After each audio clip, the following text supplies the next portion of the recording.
Gemara in Masechet Ketubot, page 77b, discusses how to heal a Baal Haratan, that same disease that we're talking about that you can get from flies. Now they explain, what is this Baal Haratan? It's a growth in the brain. We call it today tumor. And the actual discussion of the procedure is in the Gemara. The Gemara actually talks about what exactly they did to remove this brain tumor. And they talk about how the knife that they had to use had to be very, very sharp, very precise. But unlike today, where they use a saw or sometimes a laser to cut the head, which creates a lot of blood, damage, and very, very difficult recovery, the sages had much, much better way. In order to create a hole in the head, in order to take out this Baal Haratan, what do? They put a cream. They put a very, very special type of cream on the skull, which would make it soft, and they could open it with the very simple incision.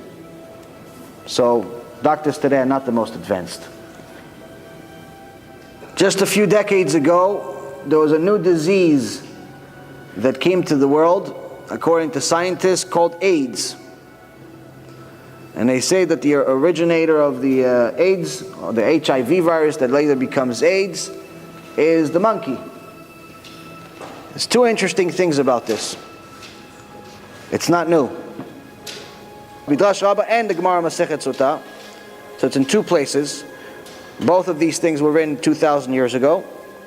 Any place that has a high level of promiscuity will have a plague of germs that destroy the body, specifically the white blood cells. Rabbi Simalai says anywhere that you see znut, which is promiscuity, anywhere that you see immodesty, women walking around half naked,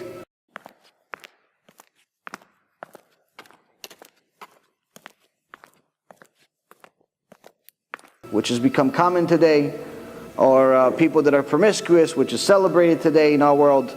So he says anywhere that you see znut, Andralamusi comes to the world and kills good and bad.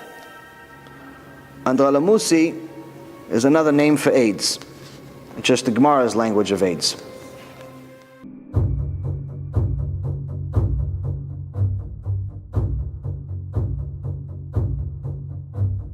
Now, one other thing that's very, very interesting about AIDS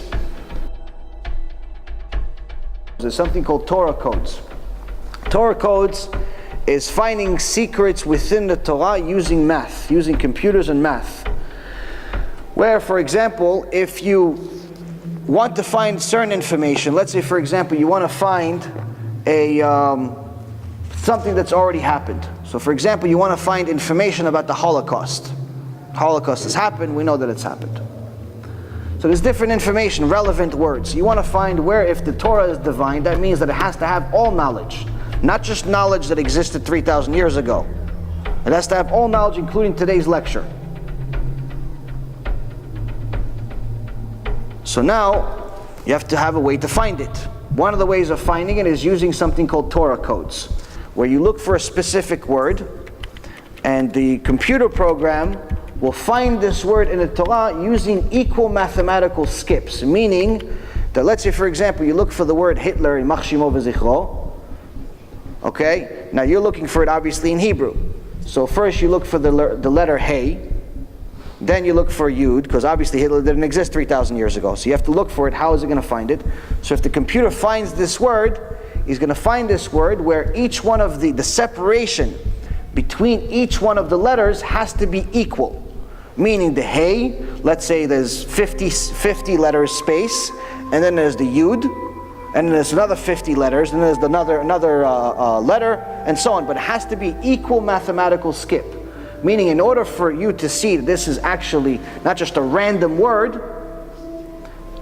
the separation between each one of the letters to make up this word have to be equal. And the lower the number, the more you see that this is intelligent design and not just something that's random. A lot of people try to challenge Torah codes by saying, yeah, we found interesting words even in the book Fiddler on the Roof and Harry Potter and all of these other books. This is complete nonsense. Number one, they didn't find anything relevant. And number two, when I tell you what they actually find in the Torah, you'll understand why there's nothing compared to Torah codes when you actually know what you're talking about. Now, when they looked for Hitler and the Holocaust and all the evil things that they did to us, they find all of these words, all of them, in the same page in the Torah. And not only do they find all of these relevant words, whether it's Hitler, or it's the Shoah, which is the Hebrew word for Holocaust, or it's different sergeants that he had, the generals that he had, or the concentration camps, the gas chambers, all of these relevant words that are hard to say and hard to hear, but all of these words are exactly on the same page in the Torah. And what is that page talking about? It talks about what happens when Am Yisrael doesn't listen to Hashem, the punishment we get. So you see that the page that you find all of these words is the very same page that is relevant to these words. So now, in the Torah, you're going to find interesting codes, you're going to find a lot of interesting things. One of the things that the Torah forbids is homosexuality. It forbids homosexuality. Hashem says you're not allowed to be a homosexual. Now, when you're looking for the word AIDS in the Torah, and anything relevant to AIDS, whether it's the doctors behind it, that discovered it, the scientists, and the originator, which is the monkey, all of those words you find on the same page. What's the page talking about? Two things: homosexuality and bestiality. Both of which are in essence, in Hashem's eyes, the same thing. How do we know that bestiality and homosexuality are the same thing in Hashem's eyes? Because every time that the sex crime of homosexuality is mentioned in the Torah, right next to it, it talks about bestiality. To Hashem, it's the same thing. So again, someone that has this problem, I understand, they have a desire, they're born that way. We're not saying we have to kill them. But just because someone has a desire does not mean they have to act on it.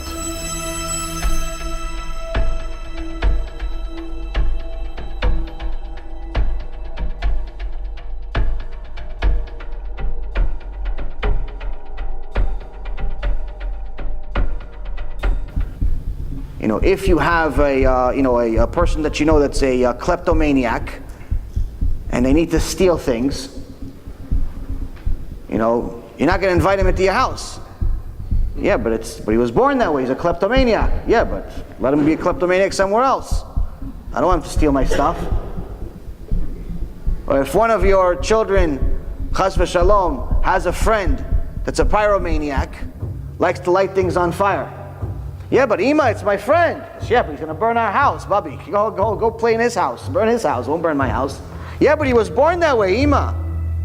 Okay, let him be born that way over there. Meaning that just because someone has a desire doesn't mean we have to accept it to be politically correct. This is all complete nonsense. We have to do what the Torah says, because now that we see all of these proofs, we know for sure that Hashem is the one that told us.